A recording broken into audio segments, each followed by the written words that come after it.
ओयूजे खोर्धा जिला शाखा पक्षर वृक्षरोपण और साधारण परिषद बैठक जटणी 12/7 जटणी एनडीआरसी उच्च विद्यालय परिसर रे खोर्धा जिला सांबादिक यूनियन पक्षर वृक्षरोपण एवं साधारण परिषद बैठक अनुष्ठित होती। अवसर रे प्रथमे विद्यालय परिसर रे वृक्षरोपण कार्यक्रम अनुष्ठित होती।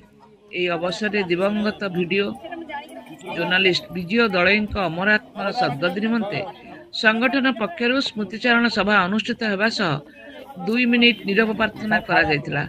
वृक्षरोपण कार्यक्रम रे वरिष्ठ सांबादिक तथा समाजसेवी अर्धेन्दु दास एवं खोर्धा फॉरेस्ट रेंजर जयकृष्ण पंडा प्रमुख मुख्य अतिथि भाव जोग देथिले।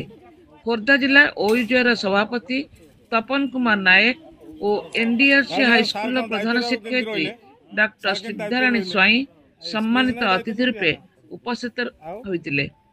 ओयूजे खोर्धा जिलार साधारण संपादक लोहित नारायण महापात्र कार्यक्रम संयोजना दायित्व तुलाइतिले। ओयूजे संगठन वरिष्ठ सभ्य रवि स्वाई ओयूजे जटणी शाखार संपादक श्रीकांत प्रधान का नेतृत्व रे एही कार्यक्रम अनुष्ठित होइछि।